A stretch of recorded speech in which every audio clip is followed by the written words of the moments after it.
forward to this.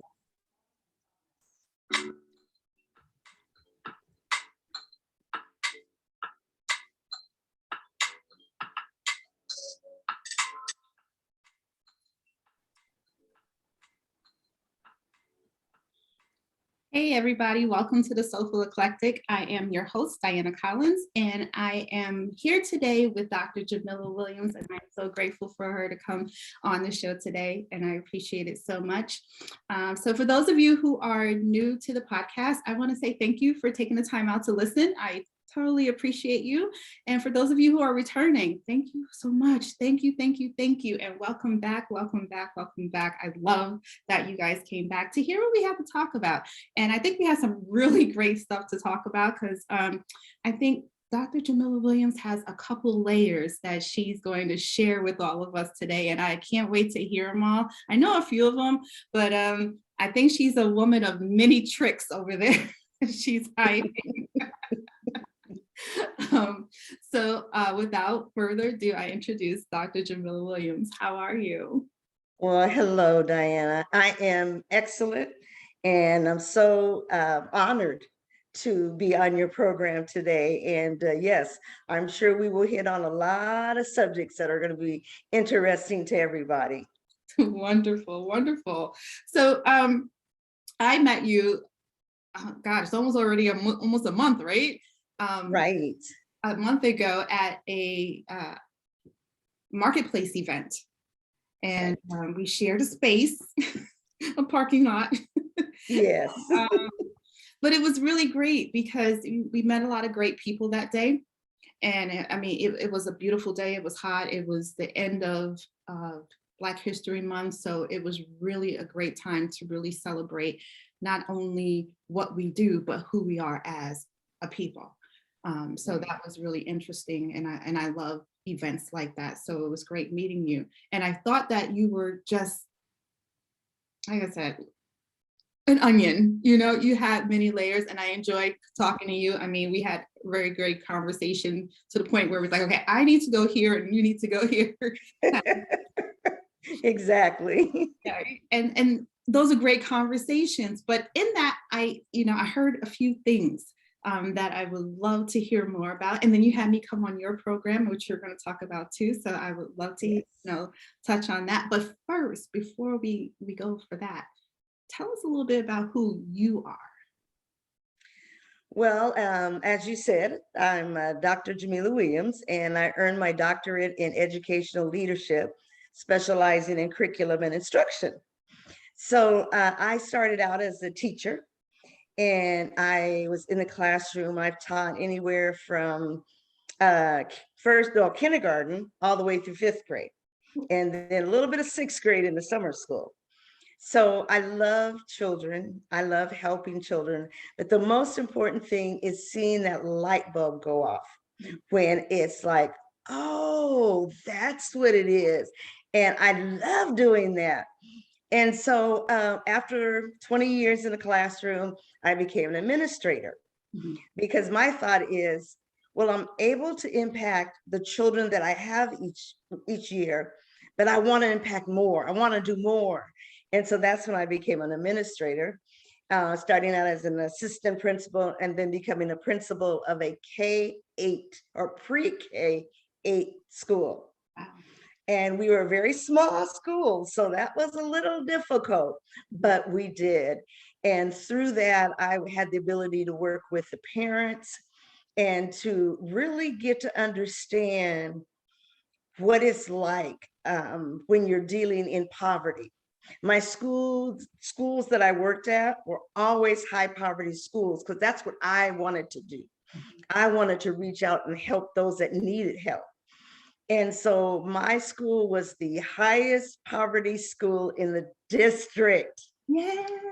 And so, no, that was high poverty. Oh, not high scoring. Oh, I misunderstood. High poverty. No. We had the poorest students, but we did, working together with the teachers when I came in as principal, we became a banner school with the high scores in pre-K 3. And they were sending people to us to see how we did it. See, I know. Because, when Yeah, when you're in a high poverty area, they don't expect much out of you at all. Mhm. And when our scores were coming in, they were thinking, okay, what are you doing? Because your first through third graders shouldn't be doing this. And so we had the privilege travel to Hawaii to do a presentation, and my reading specialist and and I mean, it was just a lot of fun. And I enjoyed working not only with the children, but the teachers and the parents. Mm. And that's where I found the need, was with the mothers, Mhm. working with the mothers and helping them, because either life had beaten them down Right. and they were feeling like I'm not really worth much, Mhm.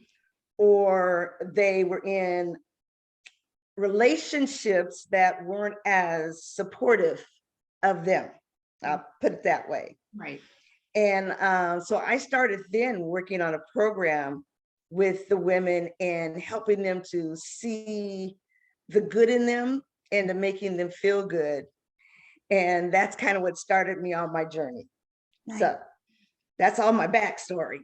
Well, that, what, and I love it, and I love the passion that you just, I mean, if you just lit up when you were talking about the kids, and it's beautiful to see.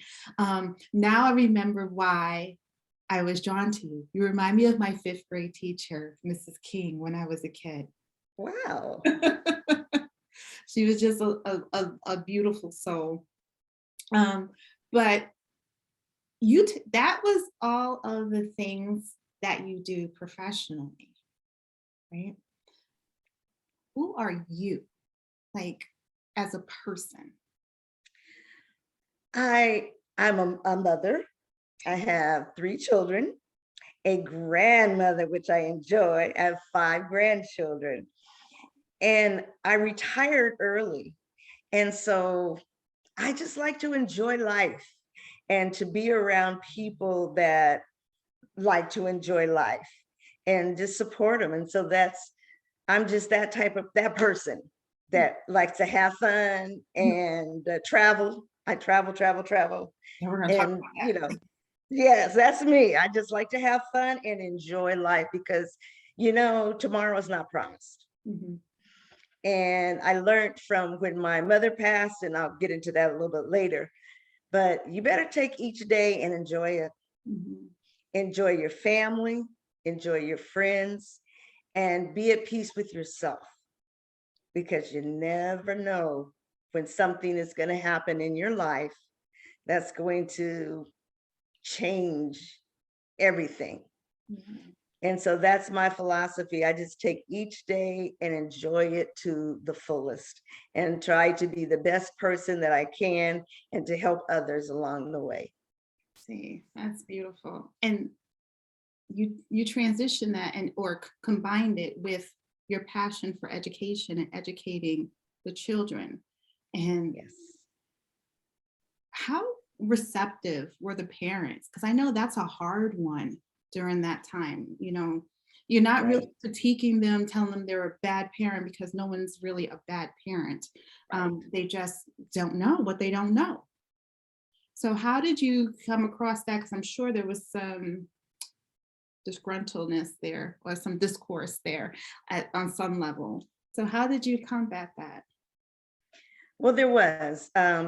Again, being a high poverty school, I had a lot of single moms. I had um, students from Guatemala, Native American, African American, Caucasian, all mixed together, and just trying to make them feel comfortable in the school. And so I would be out, I would talk with them, I would have meetings and, doing everything, we had our parent conversations. But the group of women that I selected were the ones that I saw that they were in the school a lot. Mhm. They wanted to do good, but like you said, they just didn't know. And so that was the group that I took, and not teaching them about, like you said, you're bad, you don't know, but more of, let's look at what you do bring to the table and move up from there. And so that was there. I remember one time I learned how to welcome my parents in Spanish. And when I did, I had one of my teachers who was Hispanic to phonetically write out the words. And I got up to the mic and I was reading my little script, but because it was phonetic, I sounded like I knew what I was saying. And so just doing things like that to make the parents feel welcome and to get to know me, like you said, as a person. And so that was what I did. And when I was a teacher, I would call parents and just say, your child is great. Your child had a great day. You're awesome. And because, when parents, usually when you get those phone calls, it's about, okay, what did Johnny do now? No, I just called to say that Johnny had a great day. And I just want to thank you for being a parent of mine. Mm-hmm. And so, reaching out into the positive and trying to stay positive. Yeah. And that's really hard when you come from those poverty-stricken areas. And I'm going to speak to that because I did. Growing up in Brooklyn, my mom had me at 15. So, she was finishing school while trying to raise me. And, my grandmother was very influential in raising me as well. But even at 15, my mom was like, no, I'm going to be a mom. So she, became a nurse and did all these things. So she, I was able to watch that and see that, but not everyone has that. I mean, even though we still live in the inner city, in the ghetto, in the hood, whatever terminology, is PC today, she made it happen.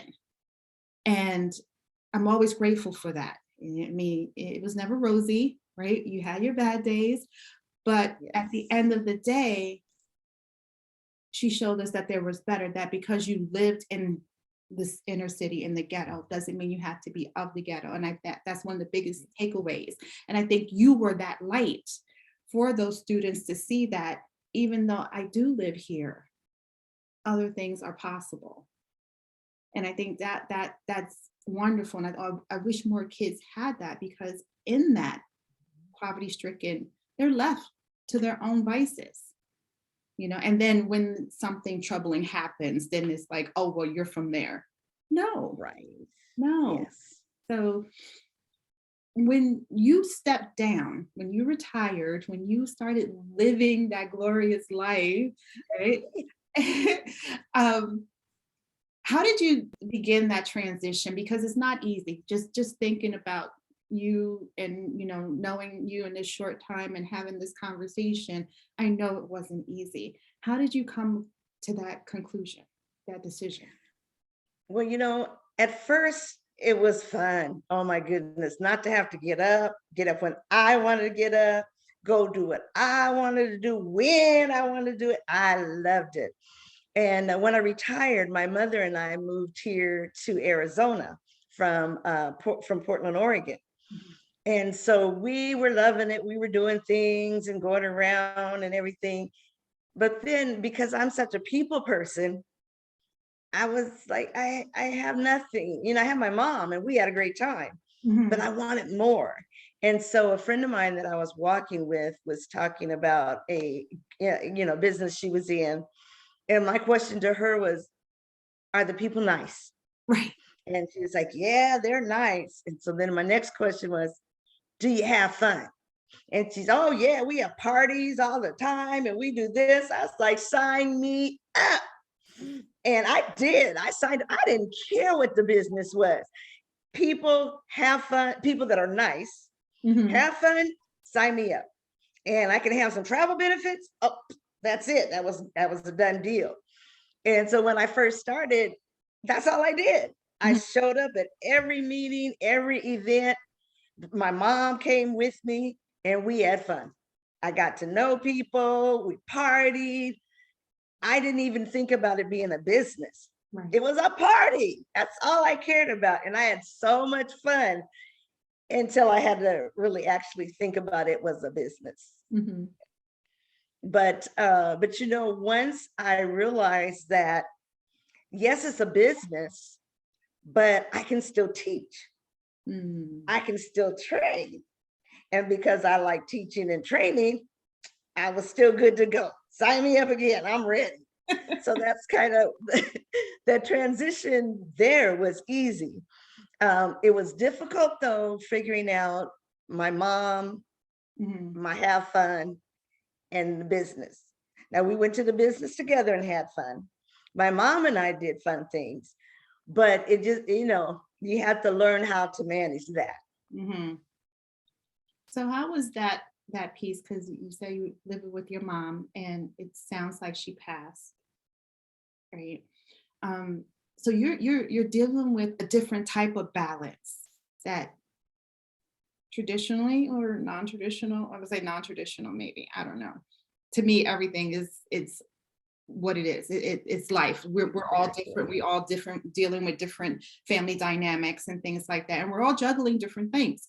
So, how did you manage to maintain that work-life mom balance? Because mom is a different job too, right? She's a Yes, yes, it was. Initially, I would have once a month was Mom's Day, Mhm, and nothing else, bit work, nothing. This is Mom's Day. And we would go and do things together, go play bunco with the other group of seniors or go on trips and things like that.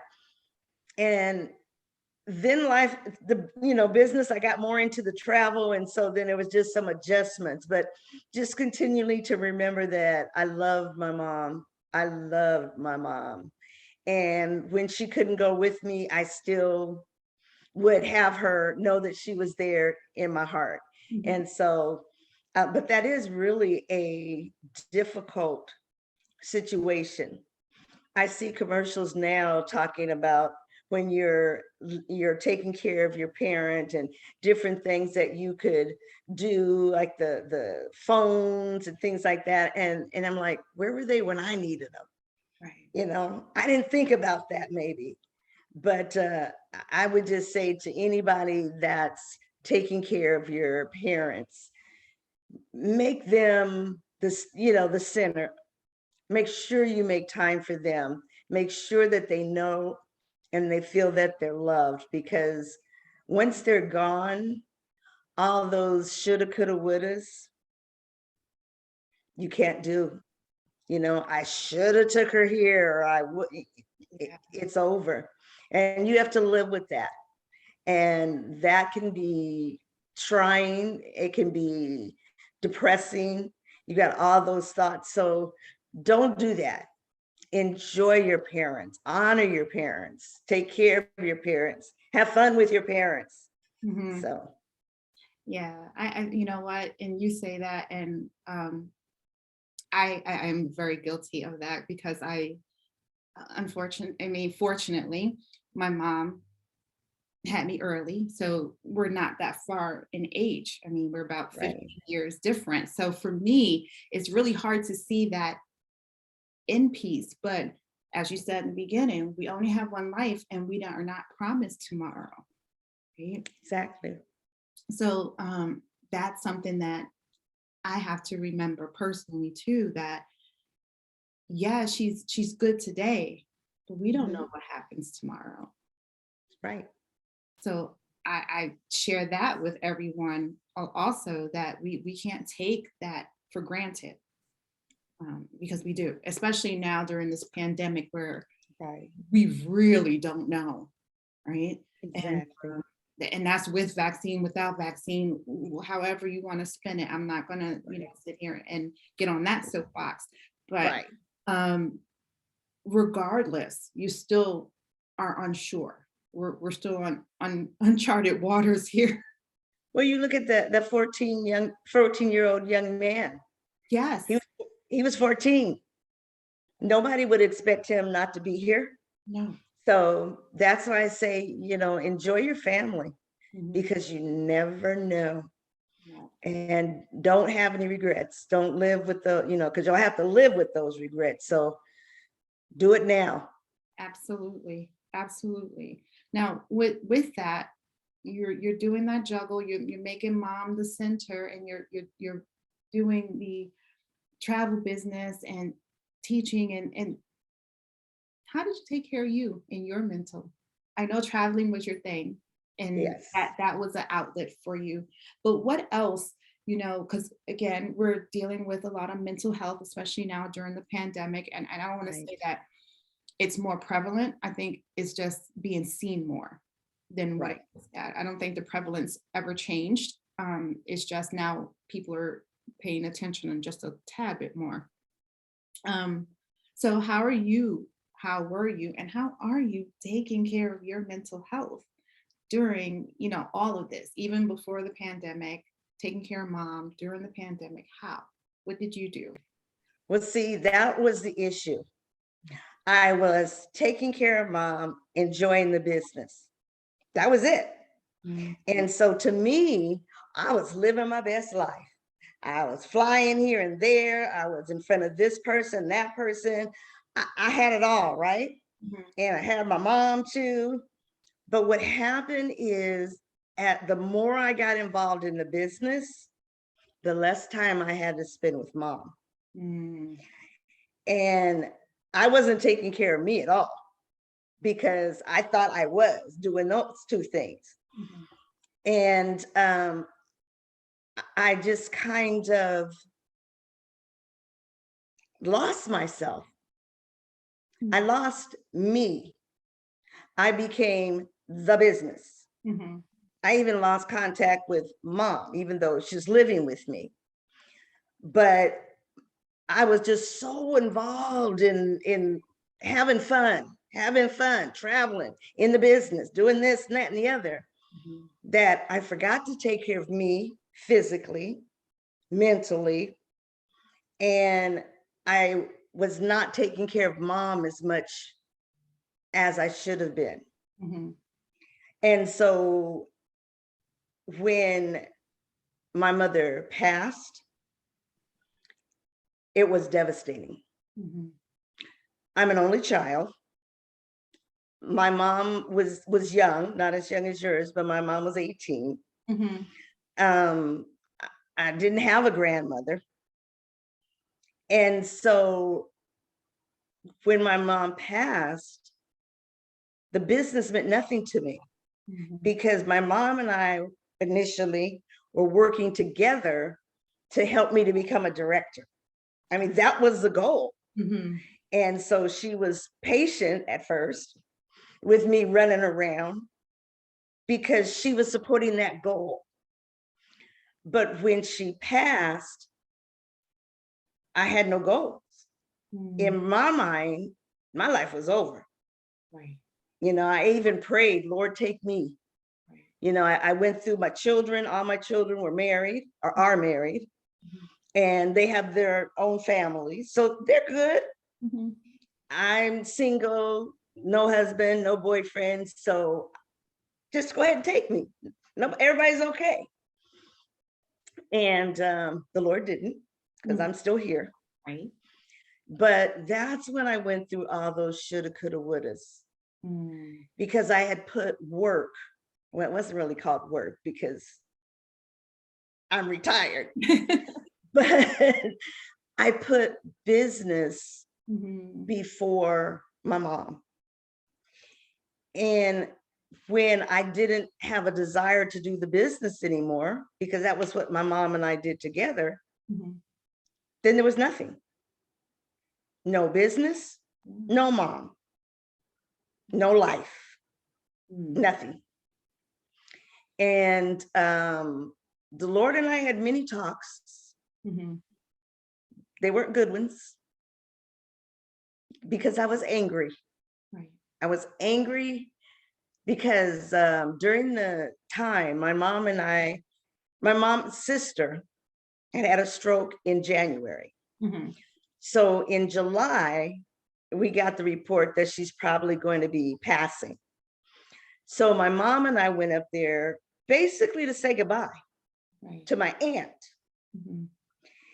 And initially we stayed in a hotel room, and things were good. We had breakfast, had everything. And then my mom, when we were supposed to leave, my mom wanted to stay one more week. Mm. Well, we didn't have the hotel, and we didn't have the hotel money. So we had to stay with my cousin, who also, that was where my aunt was. Okay. And my mom was just angry. angry, angry, angry, because she'd never seen her sister like that before. Yeah. And I wasn't receptive enough to pick up my mom's pain, because in my mind, we're saying goodbye. That's your sister. I'm only child. I don't know what it is to have a sister, Right. a brother. Right. Just say bye. Right. Not that cold. No, I get it. But I didn't know. I didn't know, and I didn't pay attention. So then she actually passed twice. Mm. The first time we were sharing a bed, and my mom was not feeling good. She was, having stomach issues and everything. And I'm like, what's going on? What's the matter?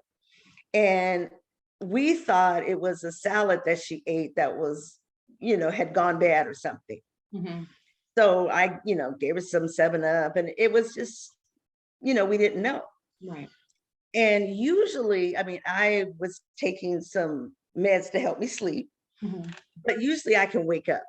It's not like NyQuil or something like that where I'm out. Right. But this particular night, I was so sleepy. Mm. And so I would wake up and see my mom having issues, say something, she'd be like, go back to sleep. And I would. And then I heard this, this real deep, gutsy breath. I Wow. thought, that's strange. And then I heard it again. And I was like, something's not right. I turned and looked at my mom, and she was gone. I mean, I was picking up her arms and mom, mom, mom, like you do. She was gone. So I ran into the next room. I got my cousin who knew CPR. She started CPR. We called the ambulance. Well, by the time they got to the hospital, they had resuscitated her, Mhm. but she was not conscious. And so, but she was breathing with the help. Right. So we went a whole week in the hospital. I initially sleeping on chairs because I refused to leave Mhm. the room. I stayed there with her. And all of those, like I said, those woulda, coulda, shouldas, those God, why didn't you tell me? Why didn't you wake me up Right. so I could have helped her before she was gone? And so we ended up, as I said, that she did pass in the hospital. They had her in a like a hospice room, and she did pass. And that was the second time because I was in the room. And so I came out of that situation just devastated. Mhm. I had, no goals, Right. no life. And I kept hearing God say, you are able. Mm. And I said, God, you're talking to the wrong girl here, because this one is not able to do anything without my mom. So mom's gone, I'm done, take me. Mhm. But I kept hearing that, you are able.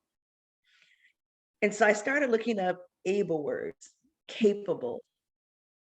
Now I can't think of them, but all those words, Right. understandable, Right. all those able words. And it took a positive spin. And that's when I started writing the book, Mhm. You Are Able. Show my book. Yes, you are able. Yes. And it's moving from shattered to empowered.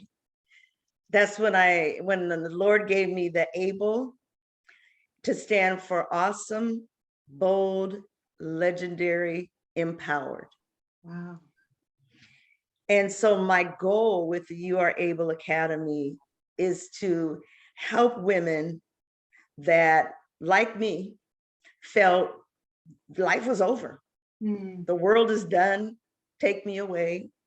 Right. I mean, because you think about, like you said, all the people have lost jobs, people have lost family members, Mm. people have lost spouses, incomes have gone, people have lost children.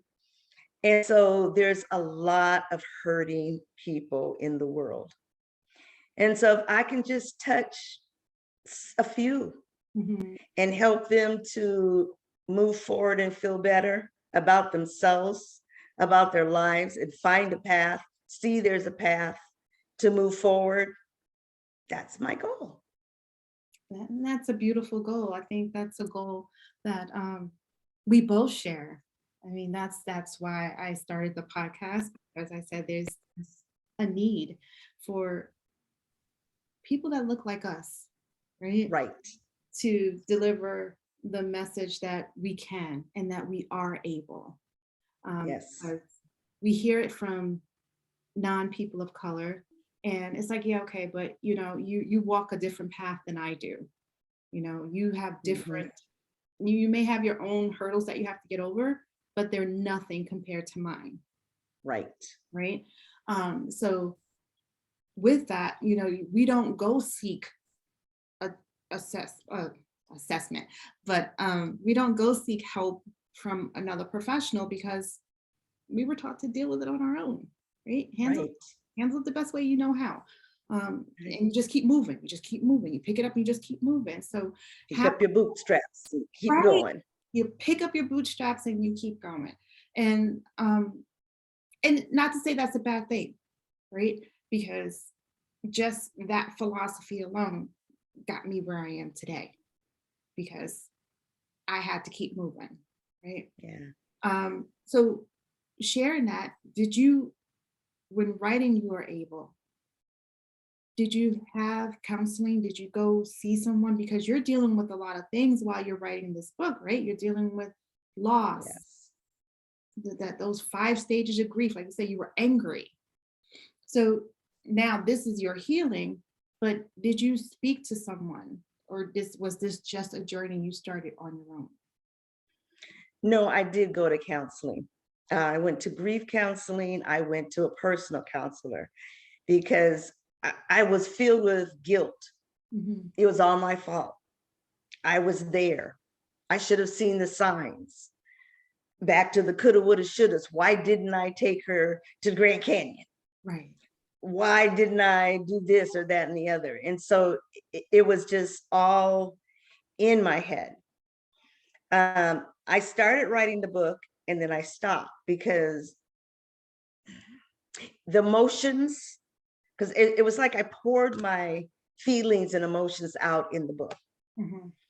And writing that brought up all that hurt and pain and anger again through, like you said, those 5 steps of the grief process.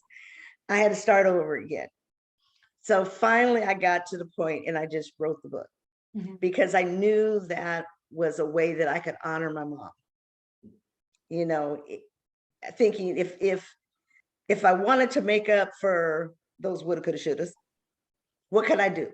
Mhm. I wrote the book in her honor so that it could help someone else. And so I had to get counseling first and deal with the things, it wasn't my fault. Mhm. I think a lot of times, like you said, we don't go get that help that we need. And we feel and we hold it inside. And then you get outbursts and you're wondering why people are so angry. Right. Well, it has nothing to do with the situation. A Mm. lot of times it's what's going on inside of them. Yes. So you've got to, again, recommend anybody that's dealing with hurt or pain or feelings of inadequacy, seek help. It's okay to seek help. That's one of the things that I'm developing with You Are Able Academy is a way to minister to the women that are hurting. I am not a counselor, Mhm. I don't claim to be, but I'm a great listener. And Sometimes. I do have some knowledge and understanding of people, of my own story that I can share with others. But get that professional counseling that you need. And if you're not ready for that, you just want to reach out to somebody. One of the things in my book is developing a support team. Mhm. And it's so important to have that support team of people around you that are there for you, Yeah. not just the ones that pat you on the back, oh, you're okay, we'll help you, or the ones that say, well, you've grieved enough, just get over it. Yes. No, But those support people, the people that will listen to you and just let you cry on their shoulders, the people that have said, okay, you've cried enough. Now let's get up and get to work, get something done. Right. The people that you did it, you got out of bed this morning, yay, your cheerleaders. Right. Your people that are saying, all right, now what steps are you going to take? What do you want to do now? Where are you going to go? I had people that said, what would your mom want you to do? Would she want you staying here laying in bed, not getting up, not taking a bath and all that? Right. No, then let's go. So you need all those different people around that are dedicated to helping you to move through your journey, because it is a journey. So yes, that's my suggestion. That's a great suggestion, and I know on the podcast, I suggest it all the time, that when you need that help, it's okay to get help. It's okay to talk to somebody. The hard thing is, as a practitioner, I know it's hard to find, people that look like you to talk to. Yes. And that's one of the things that started me to build college education resource management, because students need to see professors that look like them in higher education, and even in elementary education, right? We need, in secondary education, we need teachers that look like us. Yes. Because I was blessed to have several teachers that look like me, but I also went to school in the inner city. What about those students that are actually living in the suburbs and they have to go to all white schools? That was my children, right? None of their teachers looked like that, unless they were the hall monitors or, something like that. The aides. Yes. But their primary teachers did not look like them. So that's the hard part. And I know that's why a lot of people don't go seek help and don't go to providers, because they don't look like them. They don't understand what I'm going through. They're just going to tell me, like I said, get over it. How long are you going to, grieve or whatever, and give you these suggestions that, quote unquote, work for white people. Or give you a bunch of pills. I'll give you a bunch of pills. That was the next thing I was going to say. Or ready to pull out that prescription pad and write your prescription, right? So, and that's not what we need. And that's not understanding who we are. So I just want people out there to know that even if you're comfortable, if you cannot shop around, don't have that luxury to shop around for a provider that looks like you, because most of the providers that look like you are probably going to be out of your network somewhere, more than likely. And that's not of advantage to you. Find someone that is probably not going to be of color, but someone that you're able to have that relationship with, develop that relationship. And sometimes it does take going more than one provider to get to that one, right? That's going to sit there and listen and understand, and not pull out the prescription pad as soon as you walk through the door. Right. So I know that was probably on your mind too, when you were looking for a provider or someone to talk to. Well, I know when I first started and I went to the support group. Okay. And I was still in the angry stage. I was still in denial. I knew it happened, but in my mind, my mom had went on vacation and she was coming back anytime. Right. And I really, that was my mindset. She Mm-hmm. was on vacation. And I went to a support group. Well, unfortunately, I wasn't ready to receive the help. See, that's the other thing. You've got to be open to receiving help. Be ready. I wasn't. Okay. And I went to the event. I'm still crying, and other people are crying and talking about their person had been gone for 10 years and stuff. And I'm like, well, then how are you going to help me? Yeah. Again, they were not like me. They didn't look like me. And my thing is, how are you going to help me if you still crying? So obviously you don't know how to do it. Mhm. So I got out of the group. Then I sought a one-on-one provider. And she, even though she was not like me, she was so seasoned and experienced. Mhm. And when I would say, it's all my fault and I could have stopped it, she's like, oh, so you're God now. And I'm like, no, I'm not saying I'm God. She said, no, you said you could stop it. You could have changed the situation. So then you must be God. And that kind of woke me up there as to, oh, okay, if that's what God wanted, if that's how God planned, or even if it was, as they say, the devil meant for evil, Mhm. God still was going to make it for good. And so then my main counselor after that was God. I still had other people that were counseling me, Mhm. but I had to let go of the anger so that I could heal. Yes. Because as long as you're angry, you can't heal. You Mm-mm. cannot heal when you're angry. So you have to let go of that anger and be open to listen and heal. Mhm. And that's when the healing process started. And forgiving And your. then my counselor, who I love because she was so good, retired. Oh gosh, no, that's the other bad part. You find someone you can work with and they leave. And it's like, Yes. no, So I didn't want to start over. no, no. So then my counselor became writing his book because I was able to get all my feelings and emotions out on paper. Mhm. And for my first book, I think it was pretty good. I did get reports from people. It was something it was on my website. Okay. And a young lady that I knew when she was a little girl who played with my children. Mhm. And she wrote me and she said that the book was just what she needed. Her parents had both passed and she was feeling lost.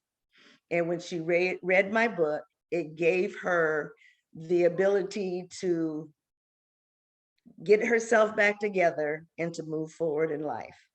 So that was such I don't know, I can't even explain it, but that made me feel like it was all worth it writing the book. Exactly.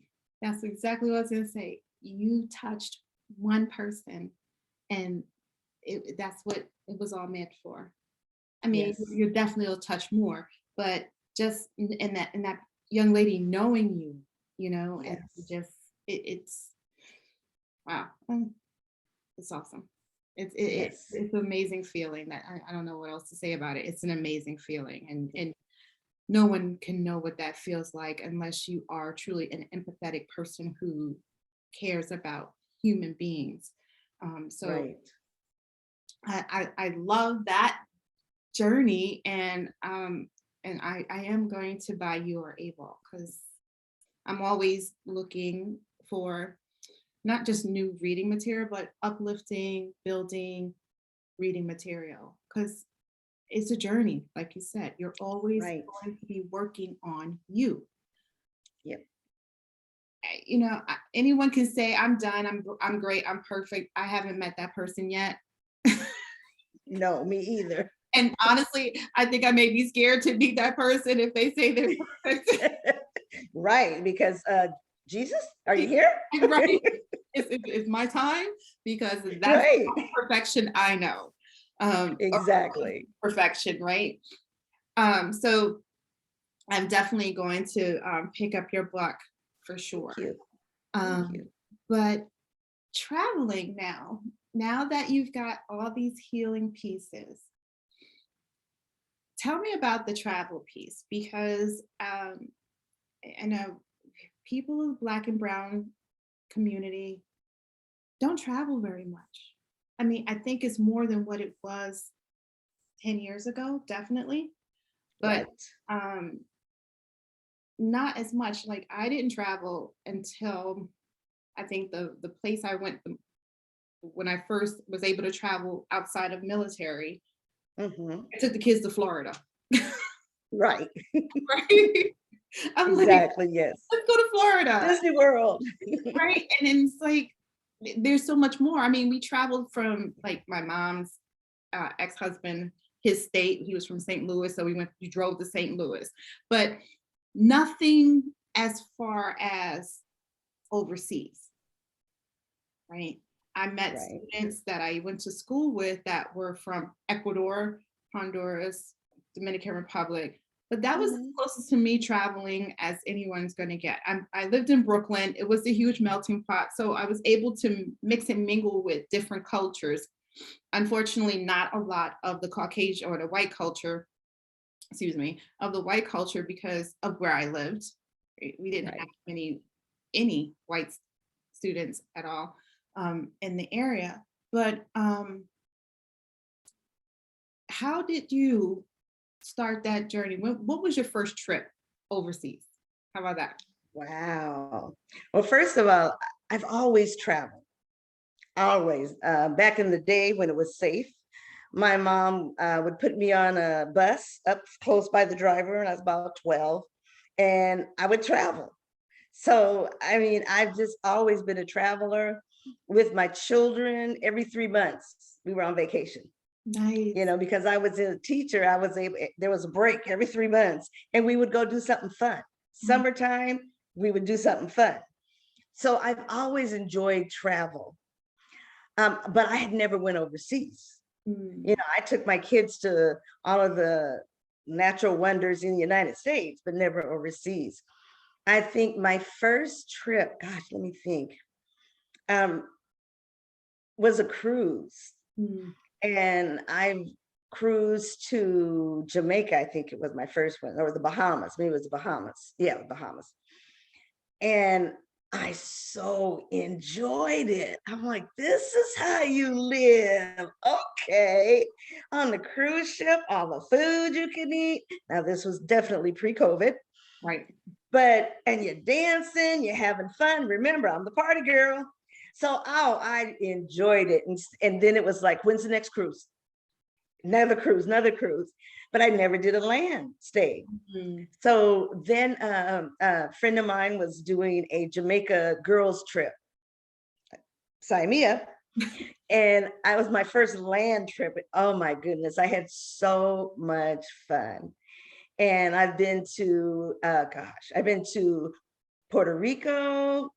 I've been to the Bahamas, some cruise, some land. I just came back. Our company now does overseas conventions, and our convention was in Punta Cana. Ooh. I'm getting ready. Our next our convention in August is going to be in Puerto Vallarta. Ooh. I went to Egypt with our group. Oh my goodness, seeing the pyramids close up, being able to walk. We did a Nile River cruise.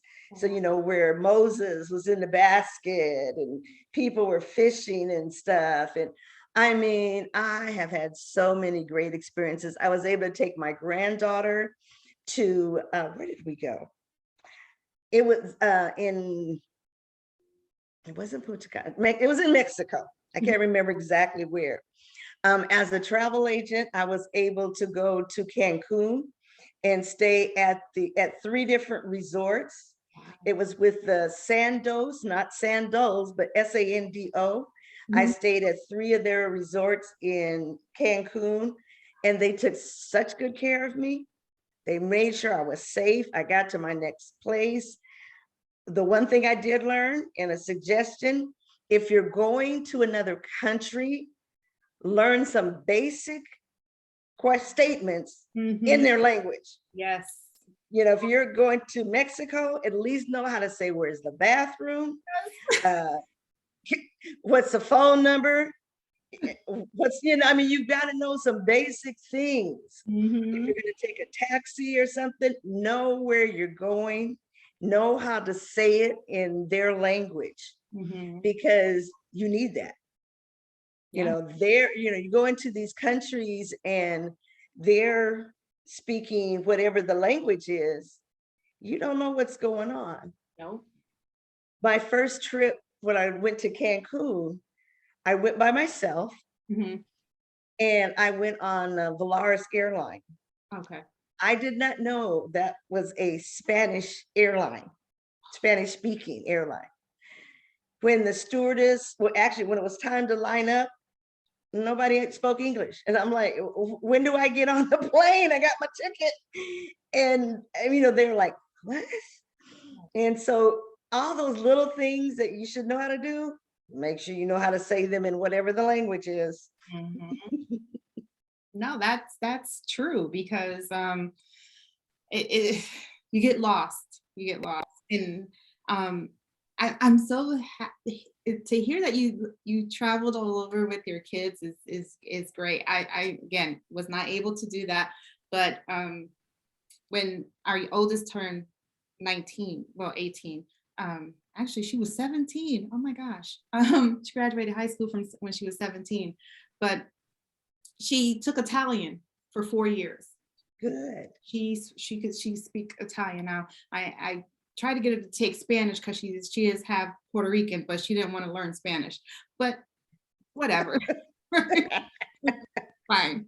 Um, but so she was bullied in school a lot, so she didn't want to go to the trip to Italy with the students from the Italian because she was in an Italian club. She did 4 years, right? Right.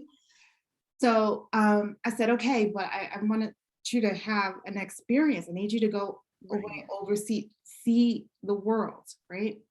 So I found this group that of teachers that take students overseas. Nice. And they're students from different schools around the area, and they go as a group. So you don't have to worry about the safety of your kids, Right. because we all met for months every week, getting to know each other, so we knew who the teachers were and things like that.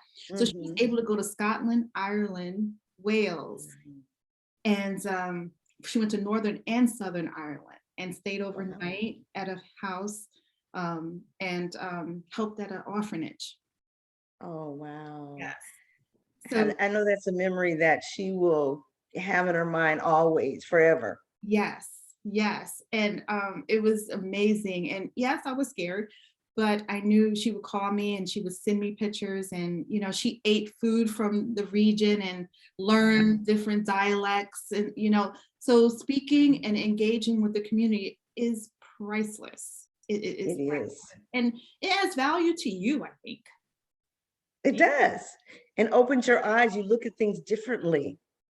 Yeah. And that's what more children, more of our kids need to do, is to see things that there's more than just their little environment.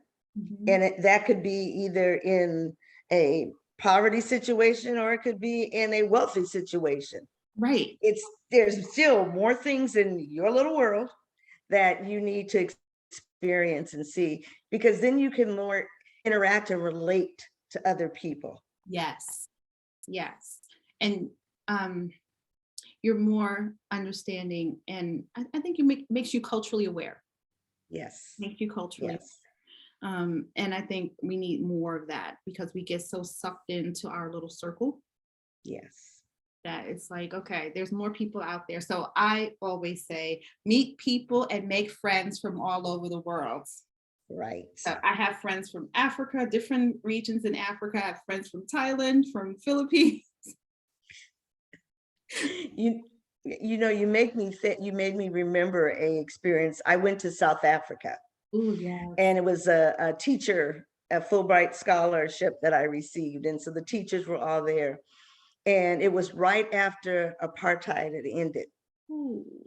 And going and seeing the people that were out of work, that were, in situations that we would be, oh my gosh, what am I going to do? But they were out there making it happen. Yes. And that was a great experience for me. We stayed with the African people, South African people, and we also stayed with the Afrikaners, who were the white South African people.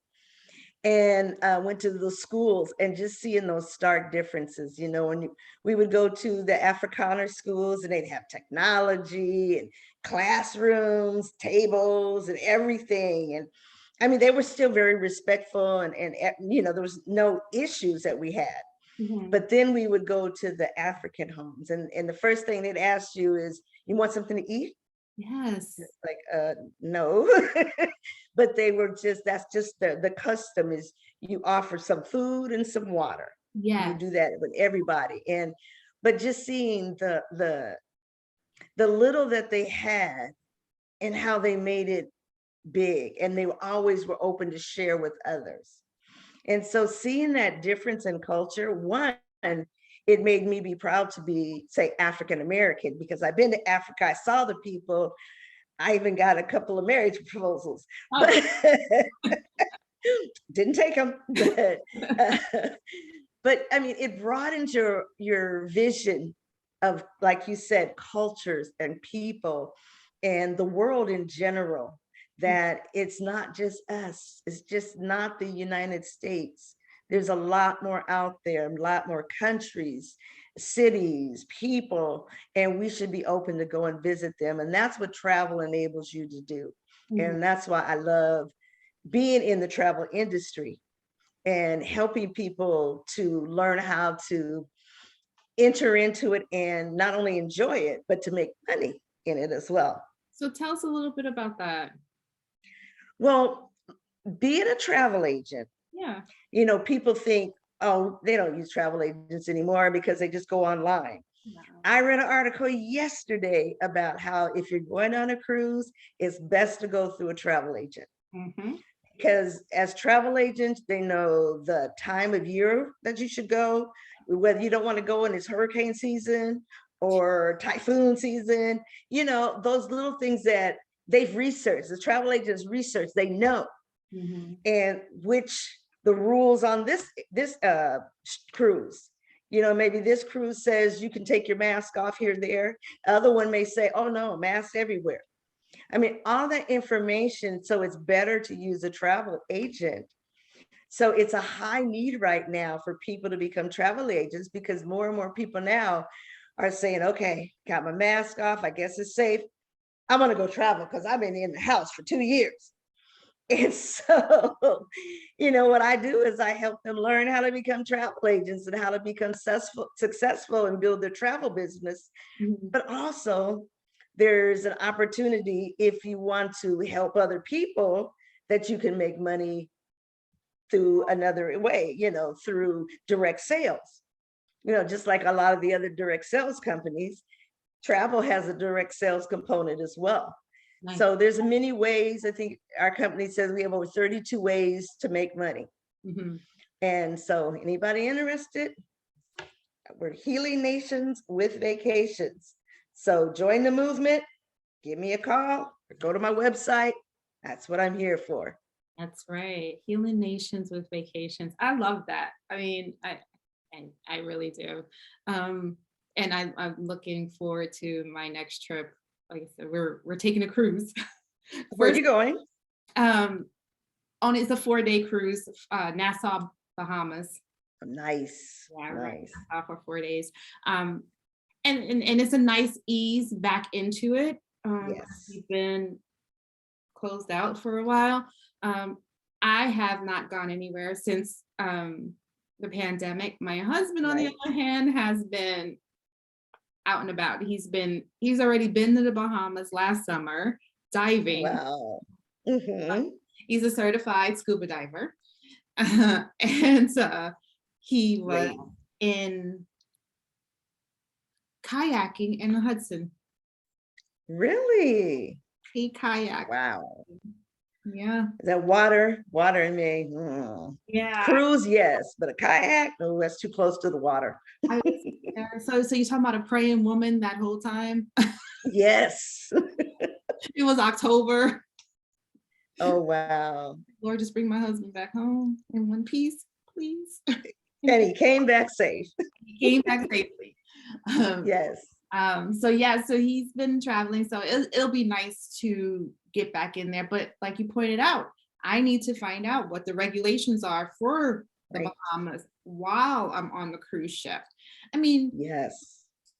with the norovirus and all the illnesses that broke out, pre-pandemic, they were actually doing pretty well. Like all the things that they have us doing now, they were already doing Right. that on the cruise ships. Remember, I mean, you Exactly. remember you walk into the dining facility, you're, sanitizing. Yep, you don't have a choice. Hands. They're squirting it for you. We didn't see Right. you. Yeah, we don't want you touching it. We're gonna do it We're doing with for you. gloves on. Right. So I honestly don't think they have much more work to do on that end. Right. And it's just going to be different. And I'm just really interested to see. So that will be my first trip since the pandemic. What ports are you going to? Coco Cay Oh, nice. and don't remember the other spot, Nassau. Coco Cay and Nassau, Bahamas. It's only a 4-day. Like this one's a Okay. so we're only going to those 2 spots and then back. Right. You'll have fun. Yeah, I said I'm going to have fun either way. It's going to That's right. it's going to be a nice trip, a nice getaway. So yeah, so I am really interested in that travel, and I know a couple of friends of mine had asked me about visiting your website. So Oh, great. Thank you. sorry, one of them will be definitely is interested in that. So definitely you will be leaving me your information, and I will definitely post it up so that it's there for everyone to reach out to you Okay. for both Yes, I will. for your book and for your traveling business. So what's next for Dr. J? Well, we are having a big, what is it? It's a business meeting called The Platform in Vegas, April 4th through the 11th, through the 10th. And I am able to do my first speaking engagement.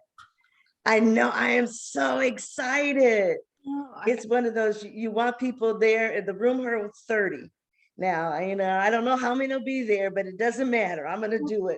I can't Because I would love to be able to just travel around, I got to travel and speak to people and, the hurting people and help them to learn how to move forward. Wow. And then for those that want to become travel agents or who want to do direct sales, I'm here. That's 3 different ways I can help people. And I'm working with a business to get my website together so that those areas are on there. I want to make videos, podcasts maybe, from different chapters from my book. Absolutely. On how to heal. It will go along with the book. Mm-hmm. It would have some additional information. And I'm looking to write my second book called Still Able. Oh. Because I'm still able. Because when I wrote the first book, I wrote it totally from my heart, strictly from my heart. And so there's a lot of emotions in there. And I love that. But now that I'm healed a little more, I want to write more meat as far as instructions. Here's what you can do. You know how I felt because you read the first book. Right. So you know all the feelings and you know why. But now let me elaborate on here are some strategic ideas, tips that you can do. And so that it'll be like a continuation, not a regurgitation, but a continuation of my first book with more here. Then the teacher comes in. Right. All right, you got the emotions out. Now let's get to work. Let's get to work. Let's get to work. So that's my goal. That's my vision for the next couple of years. I want to have that. I want to be able to travel around and speak to groups of women and just share my experience, my story, and help them heal through that and feel better about themselves. Yes. I'm going to join you on that bandwagon too. It's going to be okay. We'll be on that circuit together. How about that? I'd love it. I would love it. Let's start planning it. Yes, because that is my goal too, is to go around and just teach and educate on health and wellness and just, remembering you. Self-care, Health, wellness, and well, health, wealth, and wellness. health, wealth, and wellness, because they all go together. That's right.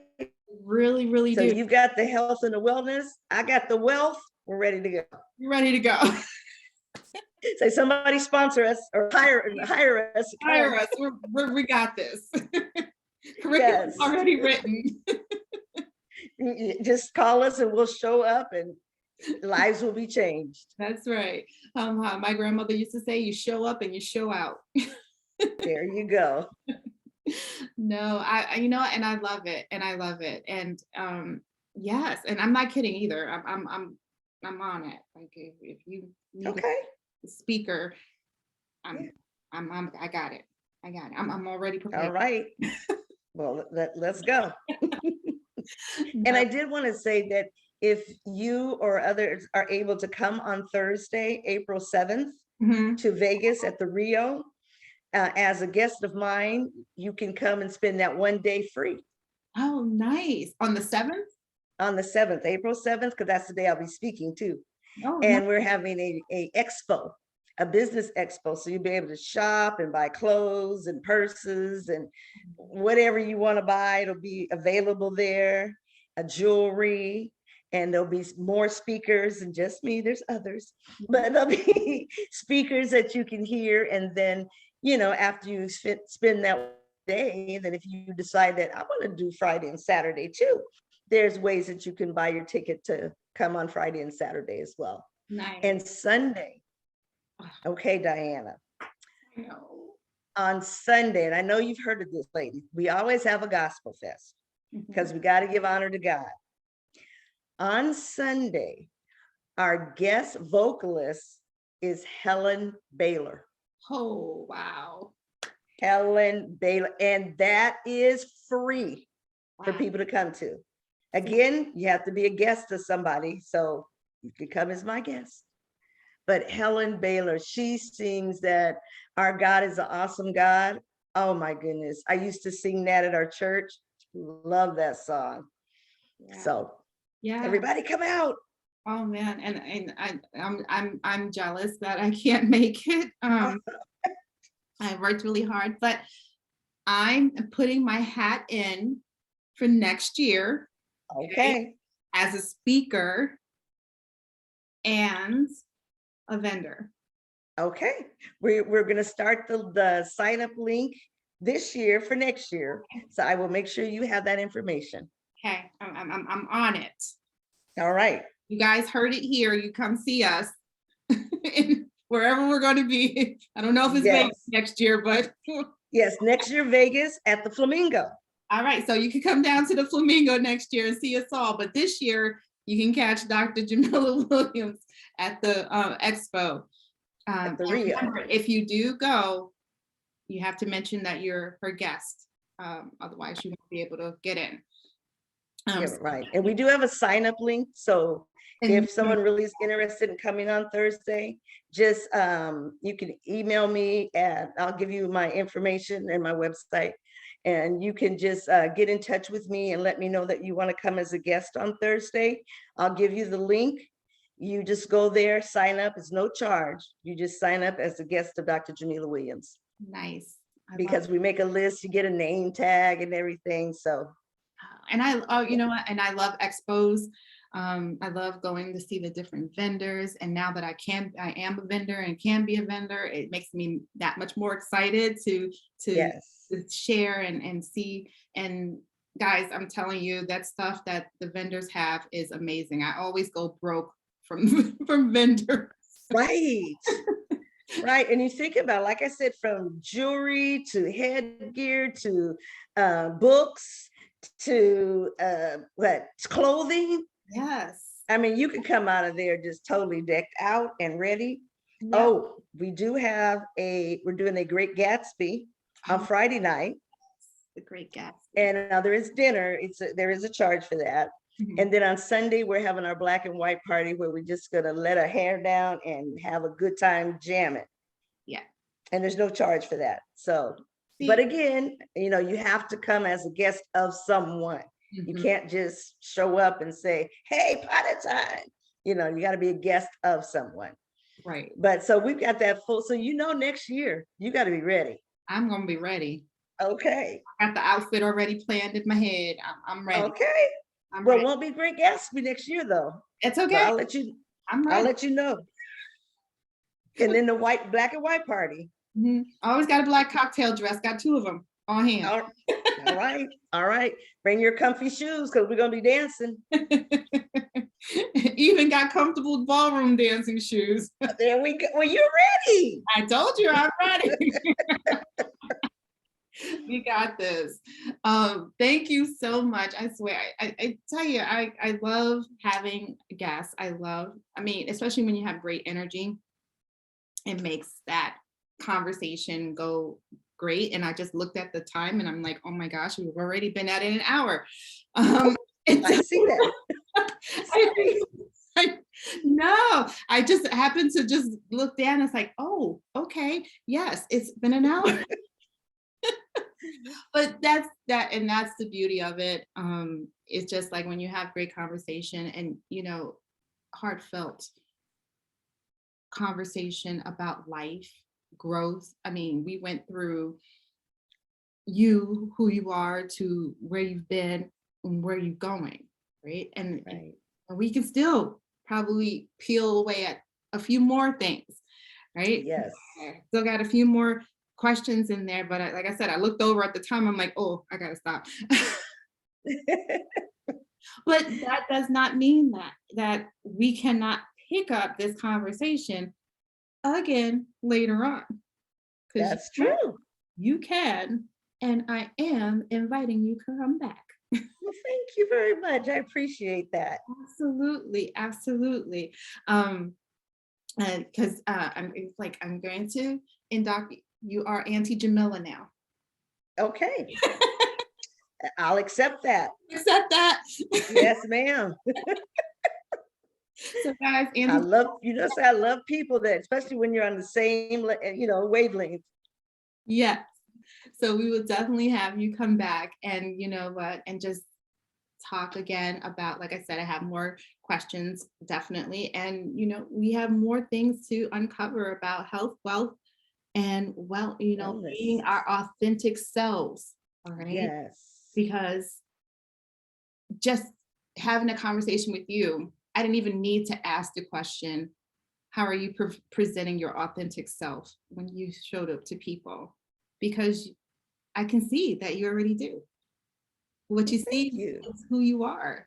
And that's the great thing, because it's hard for some people to be that. Right. And present that. And I'm, that's just me speaking for self, wearing so many masks, showing up in different places and wondering which one to put on that day. Right. It's hard. It is hard. It is hard. And so learning how to do that, that's another discussion. Right. Of when you're at work or you're, in a public area, you can't always be yourself. But like, it's kind of like and I'm going to close here, I'll finish, but it's kind of like I told my children when I was a teacher, is that you have who you are, where you were raised, all the real you. But you also have to learn a business language so that you can get into areas that may have been closed before, but you can break through that barrier if you know how to maneuver yourself, talk in a certain way, look a certain way for that situation. Right. Now, that doesn't change who you are. That's just like your daughter, where she spoke English, but then she also spoke Italian. When she went to Italy speaking Italian, it didn't change who she was.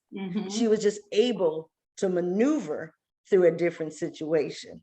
Right. So, like I said, that's another topic. That is. I wrote it down too in my notes for next time. I do take notes. So I have that in my notes for next question for next time when you come back. Yes. Yeah, so thank you so much. I can't tell you how much I appreciate you and meeting you. It's always say when you can meet someone that's a like soul, that's always a blessing, another person to add to your circle, and another person to pray for you and pray over you. Right? Yes, definitely. We can all use additional prayer. So I thank you. I thank you for taking your time out to spend with me. I appreciate it. And I am proud to be your first podcast. Yes, first time ever. I'm I was nervous, but you made me feel at ease. So thank you. welcome. You're welcome. And I look forward to many, many more conversations with you. So we will close with that. And if you guys have any questions about anything that Dr. Jamila Williams talked about, I'm going to have her information in the show notes so you guys can reach out, and also the information about the event in April 7th through the 10th, so that you can also register should you be free. And I'm going to tell you, if you can make yourself available, please do. Unfortunately, I wasn't able to, so you won't see me there, but you'll get to spend time with Dr. Jamila and shake your tail feather just a little bit while you're there. Definitely. Definitely. So with that, I thank you so much. And I look forward to seeing you again in person. In person, yes. Or Zoom again. You know, we've been doing a lot of Zoom, so definitely We look. have to get that tour together. I know. Get started on that. I know. I'm working on it. I'm working on it. Okay. Yeah, I'm working on it. So we have a couple of things going on, but we're going to get that tour together for sure. Okay. Thank you so much for inviting me. Oh, I really enjoyed myself. And thank you to all your people on the podcast. thank you. Thank you.